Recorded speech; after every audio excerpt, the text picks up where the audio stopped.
क्या होगा अगर मैं आपसे कहूं कि ज्यादातर लोग सच इसलिए नहीं खोजते क्योंकि उन्हें सच चाहिए, बल्कि इसलिए क्योंकि उन्हें अपने पुराने विश्वासों को सही साबित करना होता है।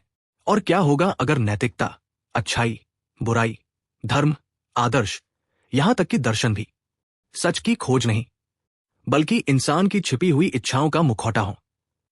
सुनने में यह खतरनाक लगता है, लेकिन फ्रेडरिक नीत्शे की किताब बियॉन्ड गुड एंड ईविल की शुरुआत ही इसी खतरनाक सवाल से होती है। ये कोई उपन्यास नहीं है, ये किसी एक चरित्र की कहानी भी नहीं है, ये उन विचारों की जांच है जिन पर पूरी सभ्यता खड़ी है। और शायद इसी वजह से ये किताब आज भी लोगों को असहज कर देती है, क्योंकि नीत्शे दुनिया को बदलने से पहले सोचने के तरीके पर हमला करता है। और सबसे पहले वो एक ऐसा सवाल पूछता है जिसे सुनकर लगभग हर इंसान रुक जाता है। वह पूछता है, हम सच को इतना महत्वपूर्ण क्यों मानते हैं? रुकिए, सवाल छोटा लगता है, लेकिन इसके अंदर विस्फोट छिपा है। हम बचपन से सुनते आए हैं कि सच अच्छा है और झूठ बुरा, ज्ञान अच्छा है और अज्ञानता बुरी। लेकिन नीत्शे पूछता है, क्या कभी किसी ने यह जांचने की कोशिश की कि सच हमेशा अच्छा ही क्यों माना गया? अगर कोई विश्वास झूठा हो, लेकिन वह इंसान को जीने की ताकत देता हो, तो क्या वह पूरी तरह बेकार है? और अगर कोई सच इंसान को तोड़ दे, तो क्या वह अपने आप में मूल्यवान है? यहीं से किताब की असली यात्रा शुरू होती है। और अब जो बात सामने आती है, वही इस पूरी किताब को बाकी दर्शन से अलग बना देती है। नीत्शे कहता है कि दार्शनिक खुद को निष्पक्ष समझते हैं। उन्हें लगता है कि वे केवल तर्क का पालन कर रहे हैं। लेकिन क्या सच में ऐसा है? मान लीजिए दो लोग एक ही घटना देखते हैं। एक उसे अवसर मानता है, दूसरा उसे खतरा। घटना वही है, लेकिन निष्कर्ष अलग है। क्यों? क्योंकि निष्कर्ष केवल तथ्यों से नहीं बनते, वे इंसान की इच्छाओं, डर, अनुभवों और जरूरतों से भी बनते हैं। और नीत्शे का दावा है कि यही बात दार्शनिकों पर भी लागू होती है। वे जितना सोचते हैं कि वे सत्य खोज रहे हैं, उतना ही उनके भीतर की छिपी हुई इच्छाएं उनके विचारों को दिशा दे रही होती हैं। अब एक सेकंड के लिए इसे अपनी जिंदगी से जोड़कर देखिए। कितनी बार हम किसी व्यक्ति को पसंद या नापसंद करने के बाद उसके बारे में कारण ढूंढते हैं? कितनी बार हम पहले फैसला लेते हैं और बाद में तर्क बनाते हैं? मनोविज्ञान में इसे अलग अलग नामों से समझाया जा सकता है, लेकिन सरल भाषा में कहे तो अक्सर इंसान पहले महसूस करता है, फिर सोचता है कि उसने सोचा था। और नीत्शे को लगता है कि दर्शन की दुनिया भी इससे अलग नहीं है। यही उसकी सबसे बड़ी हिम्मत दिखाई देती है। वह दार्शनिकों को ज्ञान के पुजारी नहीं मानता, वो उन्हें इंसान मानता है। कमजोरियों वाले इंसान, इच्छाओं वाले इंसान, अहंकार वाले इंसान। और शायद इसी वजह से वह कहता है कि हर महान दर्शन अपने लेखक की एक तरह की आत्मकथा भी होता है। अब सवाल उठता है, अगर हमारे विचारों के पीछे हमारी इच्छाएं काम कर रही हैं, तो अच्छाई और बुराई का क्या? क्या वे भी उतनी स्थिर नहीं है जितना हम मानते हैं? यही नीत्शे अगला हमला करता है। वह कहता है कि सदियों से इंसान दुनिया को दो हिस्सों में बांटता आया है, सत्य और असत्य, अच्छा और बुरा, शुद्ध और अशुद्ध, उच्च और निम्न। लेकिन क्या यह विभाजन वास्तव में मौजूद है, या फिर हमने अपनी सुविधा के लिए दुनिया को ऐसे टुकड़ों में बांट दिया है? सोचिए, एक सैनिक युद्ध में किसी को मारता है, उसे वीर कहा जाता है। एक अपराधी किसी को मारता है, उसे हत्यारा कहा जाता है। कर्म दोनों जगह हिंसा का है। फिर एक अच्छा और दूसरा बुरा कैसे बन गया? यही नीत्शे हमें उस जगह ले जाता है जहां अधिकांश लोग जाना नहीं चाहते। वह कहता है कि मूल्य अक्सर उतने प्राकृतिक नहीं होते जितना हम समझते हैं। कई बार वे समाज द्वारा बनाए गए होते हैं, कई बार वे सत्ता द्वारा बनाए गए होते हैं, और कई बार वे उन लोगों द्वारा बनाए जाते हैं जो चाहते हैं कि बाकी लोग एक खास तरीके से सोचें। ये बात आज भी उतनी ही प्रासंगिक है। सोशल मीडिया खोलिए, हर दिन कोई न कोई आपको बता रहा होता है कि सफलता कैसी दिखनी चाहिए, सुंदरता कैसी दिखनी चाहिए, अच्छा इंसान किसे कहते हैं, सही जीवन क्या है, गलत जीवन क्या है। धीरे धीरे हम अपने विचारों को अपनी खोज नहीं समझते, हम उन्हें समाज से उधार ले लेते हैं। लेकिन असली समस्या अभी शुरू होती है, क्योंकि नीत्शे केवल यह नहीं कह रहा कि लोग गलत हैं, वह इससे भी ज्यादा असहज करने वाली बात कह रहा है। वह कह रहा है कि शायद इंसान को हमेशा सच की जरूरत भी नहीं होती। कुछ भ्रम, कुछ कहानियां, कुछ विश्वास जीवन को चलाने के लिए जरूरी हो सकते हैं। और अगर ये बात सच है, तो फिर वह पूरा ढांचा क्या होगा जिस पर हमारी नैतिकता खड़ी है? अगर अच्छाई और बुराई उतनी स्थायी नहीं है जितना हम सोचते हैं, अगर विचारों के पीछे इच्छाएं छिपी हैं, अगर सत्य भी उतना निष्पक्ष नहीं जितना हमें बताया गया, तो फिर इंसान वास्तव में किस चीज द्वारा संचालित होता है? ज्ञान द्वारा, नैतिकता द्वारा, या किसी और गहरी शक्ति द्वारा, जिसे हम अभी तक पहचान ही नहीं पाए। और यहीं से नीत्शे उस विचार की तरफ बढ़ता है जो आगे चलकर उसकी पूरी दर्शन व्यवस्था का केंद्र बनने वाला है। एक ऐसा विचार जो केवल मानव व्यवहार नहीं समझाता, बल्कि शक्ति, महत्वाकांक्षा, प्रेम, संघर्ष और सभ्यता तक को नए तरीके से देखने पर मजबूर कर देता है। लेकिन उस विचार तक पहुंचने से पहले हमें यह समझना होगा कि इंसान वास्तव में चाहता क्या है, और शायद उसका जवाब उतना सुंदर नहीं है जितना हम उम्मीद करते हैं।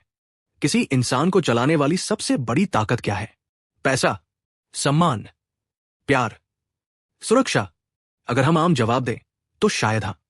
लेकिन नीत्शे कहता है कि ये सब सिर्फ सतह पर दिखाई देने वाली चीजें हैं। इनके नीचे एक और गहरी शक्ति काम करती है, और ज्यादातर लोग पूरी जिंदगी उसे पहचान ही नहीं पाते। यहीं से बियॉन्ड गुड एंड इविल का दूसरा बड़ा विचार शुरू होता है।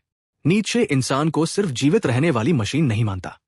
उसके अनुसार इंसान का मुख्य उद्देश्य केवल बचना नहीं है, वो कुछ और चाहता है।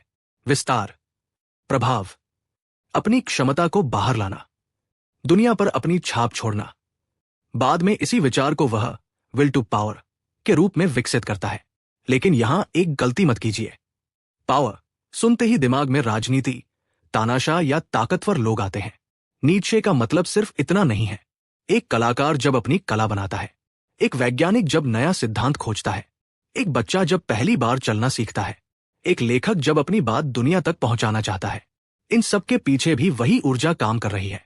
खुद को व्यक्त करने की ऊर्जा, अपनी सीमाओं को तोड़ने की ऊर्जा, अपने भीतर छिपी संभावना को वास्तविकता में बदलने की ऊर्जा।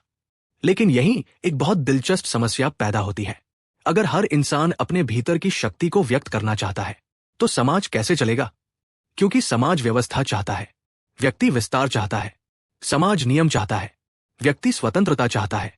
और यही तनाव मानव इतिहास की लगभग हर बड़ी कहानी के पीछे मौजूद है। अब जरा अपने जीवन को देखिए।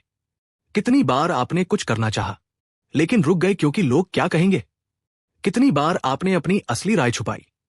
कितनी बार आपने किसी सपने को सिर्फ इसलिए छोड़ दिया क्योंकि वो व्यावहारिक नहीं था? यही नीत्शे का सवाल बहुत व्यक्तिगत हो जाता है। क्या हम सचमुच अपने विचार जी रहे हैं, या समाज के दिए हुए विचार?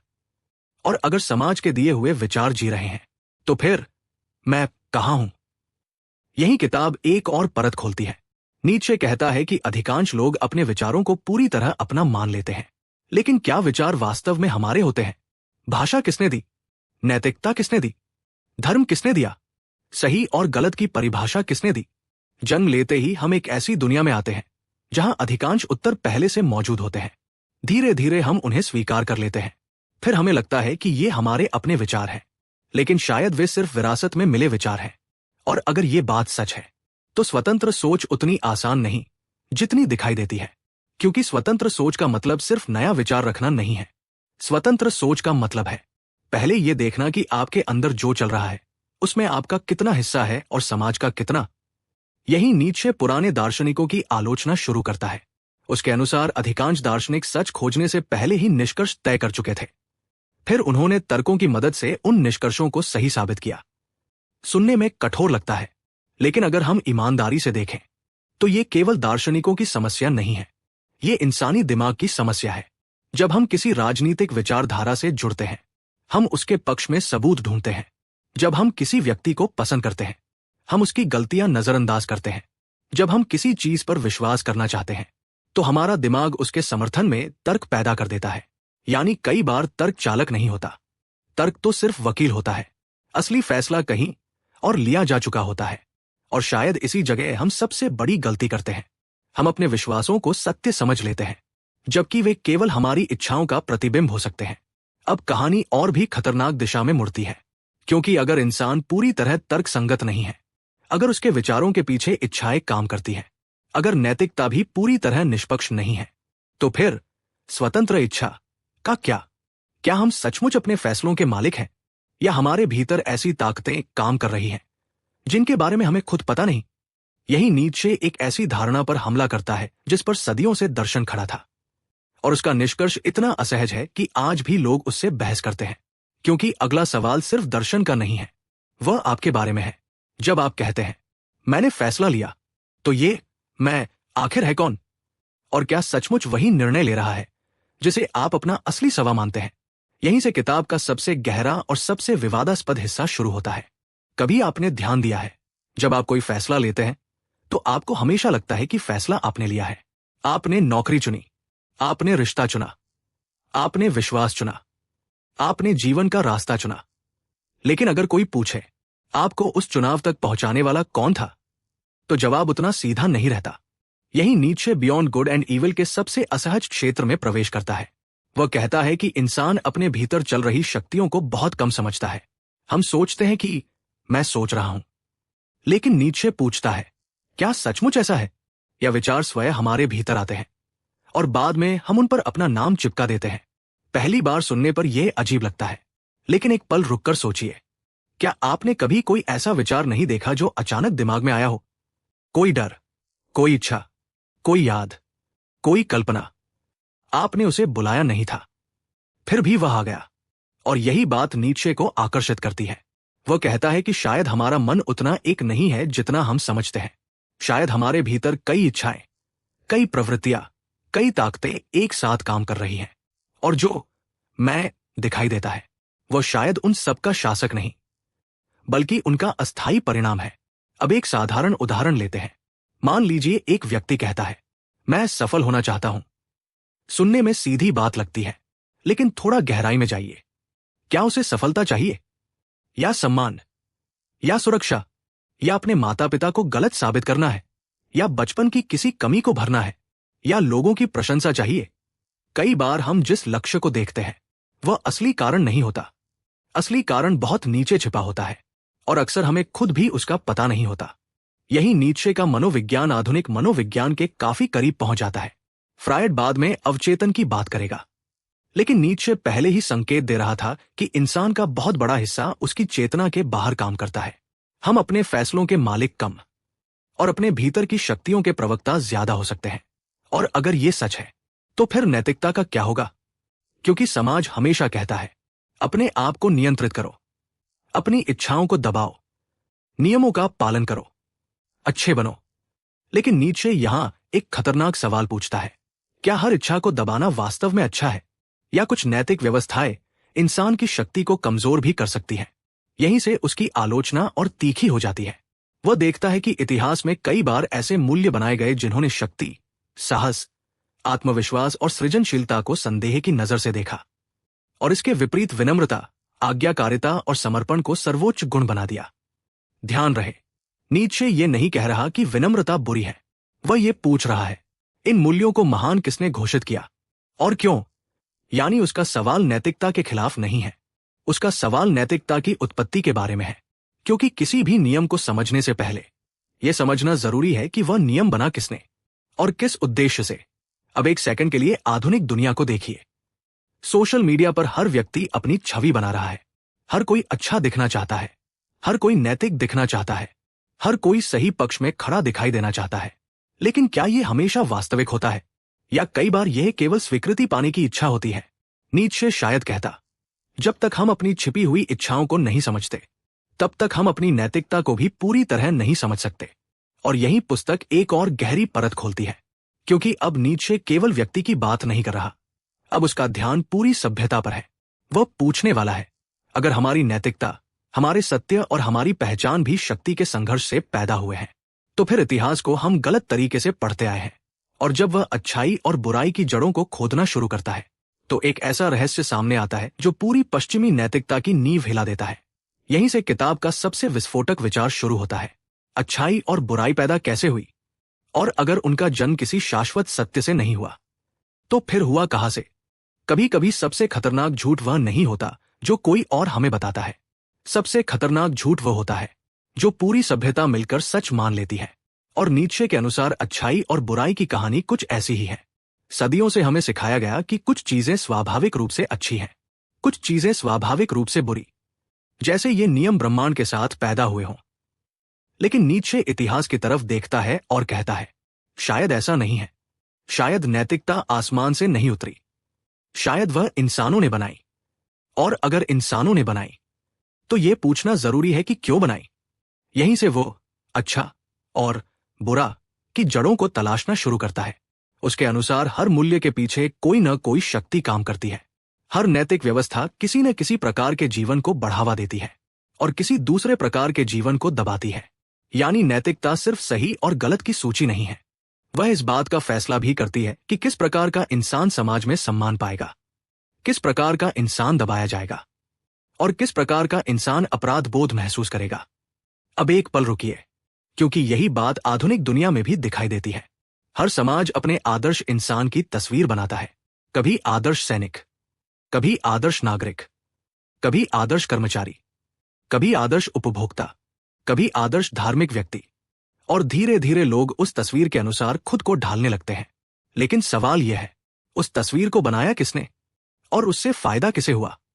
यही नीत्शे का दर्शन सबसे ज्यादा असुविधाजनक हो जाता है, क्योंकि वह लोगों को तैयार जवाब नहीं देता, वह तैयार जवाबों पर शक करना सिखाता है। और शायद यही कारण है कि बहुत लोग उसे गलत समझते हैं। कुछ लोग सोचते हैं कि नीत्शे नैतिकता को नष्ट करना चाहता था, लेकिन एक दूसरी व्याख्या यह हो सकती है कि वह नैतिकता को नष्ट नहीं, बल्कि उसकी जांच करना चाहता था। वह पूछना चाहता था, क्या ये मूल्य वास्तव में जीवन को मजबूत बना रहे हैं या सिर्फ लोगों को आज्ञाकारी बना रहे हैं? क्या ये मूल्य सृजन कर रहे हैं या केवल नियंत्रण? और अगर आपने इस सवाल को समझ लिया तो पूरी किताब अचानक अलग दिखाई देने लगती है, क्योंकि अब यह अच्छाई और बुराई की किताब नहीं रह जाती, यह स्वतंत्रता की किताब बन जाती है। लेकिन वह स्वतंत्रता नहीं जो लोग आमतौर पर समझते हैं, नियमों से भाग जाने वाली स्वतंत्रता नहीं, जिम्मेदारी से बचने वाली स्वतंत्रता नहीं, बल्कि अपने भीतर देखने की स्वतंत्रता, अपने इनहेरिटेड बिलीफ्स की जांच करने की स्वतंत्रता, अपने डर को पहचानने की स्वतंत्रता, और सबसे बढ़कर अपने मूल्यों को सचेत रूप से चुनने की स्वतंत्रता। यही नीचे बार बार एक बात की तरफ इशारा करता दिखाई देता है। इंसान को केवल उत्तर नहीं चाहिए, इंसान को साहस चाहिए, क्योंकि कभी कभी सबसे कठिन काम सच खोजना नहीं होता। सबसे कठिन काम यह स्वीकार करना होता है कि जिस चीज को हम सच समझते थे वो शायद केवल एक आदत थी, एक परंपरा, एक सुविधा या एक डर। और यही बियॉन्ड गुड एंड इविल का सबसे गहरा संदेश हो सकता है। यह किताब आपको यह नहीं बताती कि क्या मानना चाहिए, यह आपको यह पूछने पर मजबूर करती है कि आप जो मानते हैं उसे मानते क्यों हैं। आपका धर्म, आपकी राजनीति, आपकी नैतिकता, आपकी महत्वाकांक्षा, आपकी पहचान, क्या वे वास्तव में आपकी अपनी हैं या आपने उन्हें बिना जांच के स्वीकार कर लिया?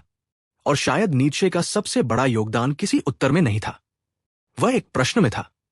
एक ऐसा प्रश्न जो आज भी उतना ही जीवित है जितना उसके समय में था। अगर आपके सारे विश्वास, आपके सारे लेबल, आपकी सारी सामाजिक पहचान एक एक करके आपसे छीन ली जाए, तो आखिर बचेगा कौन? वास्तविक आप, या केवल उन विचारों का संग्रह जिन्हें आपने कभी अपना समझ लिया था?